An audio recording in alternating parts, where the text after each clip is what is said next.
বাংলাদেশত সংখ্যালঘু হিন্দু সম্প্ৰদায়ক সুৰক্ষা দিয়াটো বাংলাদেশ চৰকাৰৰ দায়িত্ব। প্ৰধানমন্ত্ৰী নৰেন্দ্ৰ মোদী ডাঙৰীয়াই বিভিন্ন কূটনৈতিক ব্যৱস্থাৰে বাংলাদেশ চৰকাৰে যাতে হিন্দুসকলক সুৰক্ষা দিয়ে তাৰ বাবে প্ৰচেষ্টা কৰি আছে আৰু আমি সকলোৱে বিশেষকৈ সমগ্ৰ ভাৰত আজি বাংলাদেশৰ হিন্দু সংখ্যালঘু লোকসকলৰ লগত থিয় হৈ আছে। তেওঁলোকৰ যি নিৰাপত্তাহীনতা দুৰৱস্থা, যি ধৰণে তেওঁলোকক গ্ৰেপ্তাৰ কৰা হৈছে, অত্যাচাৰ কৰা হৈছে, আমি সকলো চিন্তিত হৈ আছোঁ। কিন্তু মই বিশ্বাস কৰোঁ যে প্ৰধানমন্ত্ৰী নৰেন্দ্ৰ মোদী ডাঙৰীয়াৰ নেতৃত্বত আমি বাংলাদেশত হিন্দু লোকসকলক সুৰক্ষা দিবলৈ আমি সফল। অসমৰ সীমান্ততো সুৰক্ষা ব্যৱস্থা কটকটীয়া হৈ আছে, কিন্তু আমি যি দেখি আছোঁ যে অসমলৈকে যি আহিছে, বাংলাদেশত থকা হিন্দু লোকটো অসমৰ ফালে অহা কোনো প্ৰমাণ আমি পোৱা নাই। কিন্তু ডেইলি যিখিনি মানুহক আমি ধৰি আছোঁ ইয়ালৈকে আহোঁতে, তাৰতো ফটোগ্ৰাফ টুইট মই সদায় দিয়ে থাকোঁ, আপোনালোকে দেখা পায়ে আছে কোন আহিছে কোন অহা।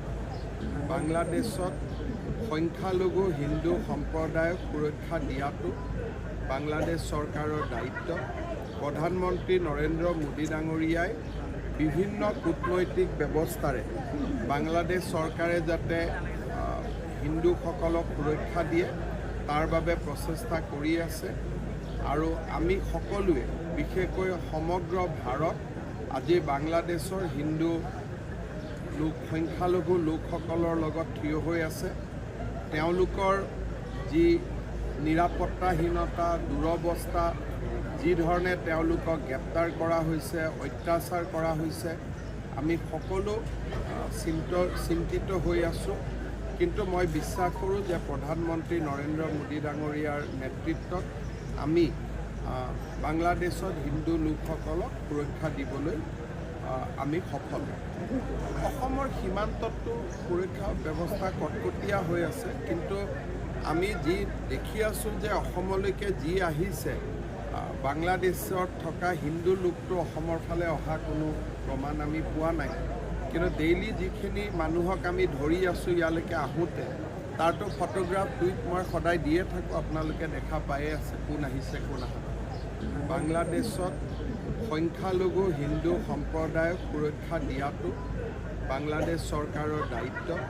প্ৰধানমন্ত্ৰী নৰেন্দ্ৰ মোদী ডাঙৰীয়াই বিভিন্ন কূটনৈতিক ব্যৱস্থাৰে বাংলাদেশ চৰকাৰে যাতে হিন্দুসকলক সুৰক্ষা দিয়ে তাৰ বাবে প্ৰচেষ্টা কৰি আছে আৰু আমি সকলোৱে বিশেষকৈ সমগ্ৰ ভাৰত আজি বাংলাদেশৰ হিন্দু সংখ্যালঘু লোকসকলৰ লগত থিয় হৈ আছে।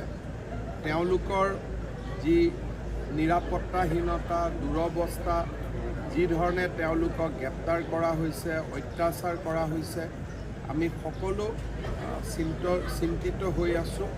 কিন্তু মই বিশ্বাস কৰোঁ যে প্ৰধানমন্ত্ৰী নৰেন্দ্ৰ মোদী ডাঙৰীয়াৰ নেতৃত্বত আমি বাংলাদেশত হিন্দু লোকসকলক সুৰক্ষা দিবলৈ আমি সফল। অসমৰ সীমান্ততো সুৰক্ষা ব্যৱস্থা কটকটীয়া হৈ আছে, কিন্তু আমি যি দেখি আছোঁ যে অসমলৈকে যি আহিছে, বাংলাদেশত থকা হিন্দু লোকটো অসমৰ ফালে অহা কোনো প্ৰমাণ আমি পোৱা নাই। কিন্তু ডেইলি যিখিনি মানুহক আমি ধৰি আছোঁ ইয়ালৈকে আহোঁতে, তাৰতো ফটোগ্ৰাফ টুইট মই সদায় দিয়ে থাকোঁ, আপোনালোকে দেখা পায়ে আছে কোন আহিছে কোন অহা।